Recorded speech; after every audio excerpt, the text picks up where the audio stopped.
सोचो एक ऐसा एक्टर जो सिर्फ एक फिल्म करता है एंड उसकी एक फिल्म में उसका पूरा करियर बदल के रख देती है। वो एक एक्टर से सुपरस्टार बन जाता है। अब मैं और किसी की नहीं बल्कि बात कर रहा हूँ यश की, सॉरी रॉकिंग स्टार यश की, जो इस टाइम अपनी अपकमिंग मूवीज को लेकर काफी ज्यादा ट्रेंडिंग पर चल रहे हैं। एंड मैंने सोचा कि क्यों नहीं यही सही टाइम है तुम्हें बताने का कि आखिरकार ऐसे कौन कौन से रीजन हैं जो यश को बाकी के साउथ के एक्टर से काफी ज्यादा अलग बनाते हैं, काफी डिफरेंट बनाते हैं। एंड आई बिलीव कि आज की इस वीडियो को अगर तुम लास्ट तक देख लोगे ना, तुम्हें पता लग पाएगा कि आखिरकार क्यों रॉकिंग स्टार यश इतने स्मार्टेस्ट और जीनियस एक्टर हैं। अब वीडियो को लास्ट तक देखना। अगर यश के फैन हो तो भाई तुम्हें तो वीडियो 100% देखनी ही चाहिए। सो स्टार्ट करते हैं। अब देखो, पॉपुलर होने से मेरा मतलब ये नहीं कि आपको एक अच्छा खासा फैंडम हो, लोग आपको सेलिब्रेट कर रहे हो, आपकी बहुत ज्यादा पॉपुलैरिटी हो। ये तो चलो साउथ के हर एक एक्टर के साथ होता है क्योंकि वहां का कल्चरल इवेंट ही ऐसा कुछ बन गया है। लेकिन मुझे ऐसा लगता है ना कि यश जो है वो बाकी के साउथ के एक्टर से काफी ज्यादा अलग है। एंड द रीजन इज कि यश जो है ना वो अपनी अपकमिंग मूवीज को लेकर, अपने करियर को लेकर काफी ज्यादा सीरियस हैं। आप देखो साउथ में जितने भी एक्टर्स हैं ना, वो लोग एक लाइन को फॉलो कर रहे हैं। 100-200 करोड़ रुपए की फीस लेकर किसी भी फिल्म के अंदर काम कर लेना, बैड स्क्रिप्ट्स को सिलेक्ट करना, बैक टू बैक मास मसाला फिल्में करना और ऑडियंस का फीडबैक तक नहीं सुनना कि भाई ऑडियंस क्या देखना चाहती है। लेकिन जो यश है ना, वो अपनी अपकमिंग मूवीज को लेकर बहुत ज्यादा सीरियस है। तुम खुद सोचकर देखो, KGF चैप्टर 2 को आए हुए आज 3 से 3.5 साल हो चुके हैं, बट स्टिल अभी तक अपन को यश की एक भी फिल्म देखने को नहीं मिली है। तुमको क्या लगता है KGF के बाद यश को हजारों फिल्में ऑफर नहीं हुई होंगी? डेफिनेटली हुई होंगी। उनके घर के बाहर प्रोड्यूसर डायरेक्टर की लाइन लगी होगी कि भाई हमारे साथ फिल्में कर लो, हमारे साथ फिल्में कर लो।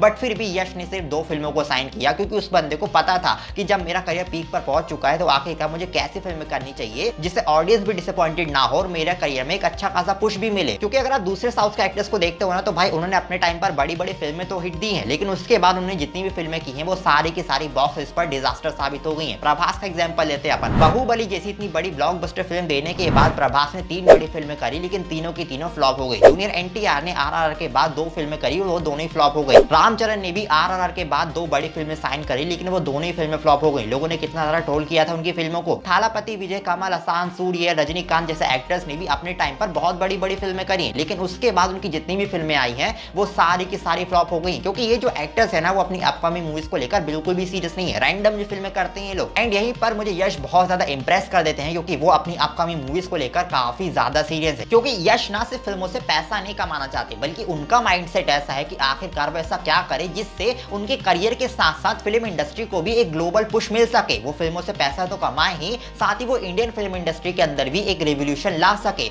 एंड दैट्स द रीजन कि उन्होंने KGF के बाद टॉक्सिक और रामायण जैसी फिल्मों को साइन किया, बिकॉज ही नोज कि दोनों ही प्रोजेक्ट ऐसे हैं जो कि ग्लोबल सक्सेस कमाने का पोटेंशियल रखते हैं। टॉक्सिक कंप्लीटली न्यू जॉनरा की अंडरवर्ल्ड माफिया के ऊपर बेस्ड बनी फिल्म जो कि इंडियन सिनेमा के अंदर अभी तक नहीं बनी है। यश को ये बात अच्छे से पता था कि अगर वो इस टाइप की फिल्में करते हैं तो वो इंडियन फिल्म इंडस्ट्री के अंदर एक न्यू जॉनरा ओपन करेंगे। आगे जाकर और भी ऐसे फिल्म मेकर्स होंगे जो अंडरवर्ल्ड माफिया, उनके बिजनेसेस के ऊपर इस टाइप की फिल्में बना पाएंगे ताकि इंडिया की ऑडियंस भी इन सारी चीजों को विटनेस कर सके। यश को ये बात अच्छे से पता थी कि अगर वो ऐसा कुछ बनाते हैं तो यहाँ पर एक नया जॉनरा ओपन होगा। एंड रामायण भी उसका सेकंड एग्जांपल है। अगर यश की जगह और कोई एक्टर होता ना भाई, तो KGF जैसी इतनी बड़ी ब्लॉकबस्टर फिल्म देने के बाद वो एक फिल्म के अंदर विलेन का रोल तो बिल्कुल भी प्ले नहीं करता। लेकिन यहाँ पर तो यश साथ रावण बन गए फिल्म के अंदर, बिकॉज ही डजंट केयर कि फिल्म के अंदर उनका रोल पॉजिटिव वे में है या फिर नेगेटिव वे में है। उनका गोल सिर्फ इतना सा था कि उनको अपनी फिल्म इंडस्ट्री को ग्लोबली प्रेजेंट करना था। देखो, अगर रामायण फिल्म बहुत बड़ी ब्लॉकबस्टर फिल्म बन जाती है, जो कि 100% वो बनेगी ही, तो फिर तुम खुद सोचकर देखो, रामायण फिल्म इंडियन सिनेमा के लिए एक बेंचमार्क सेट कर देगी। आने वाले टाइम पर इंडिया में और भी फिल्म मेकर्स होंगे जो रामायण फिल्म से इंस्पायर होंगे और अलग अलग हिस्टोरिकल कहानियों के ऊपर इतना ज्यादा पैसा लगाएंगे और उस लेवल पर फिल्मों को बनाएंगे। और मुझे ऐसा लगता है ना कि रॉकिंग स्टार यश एक अच्छे एक्टर होने के साथ साथ एक स्मार्ट बिजनेसमैन भी है।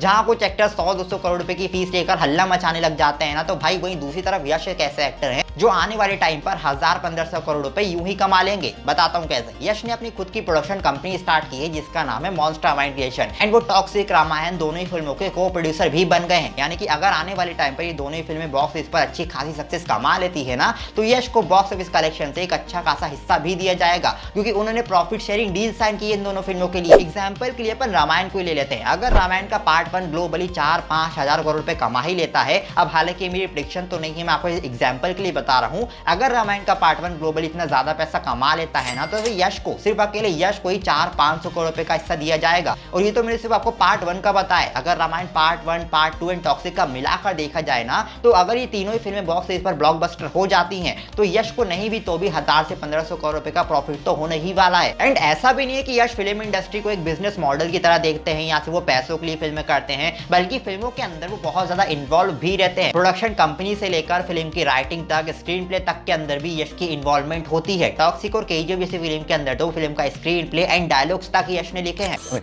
Yash helps a lot with the screenplay. With the screenplay as well. Absolutely. I thought it was only with the dialogues. No, with the screenplay also. He's my first audience.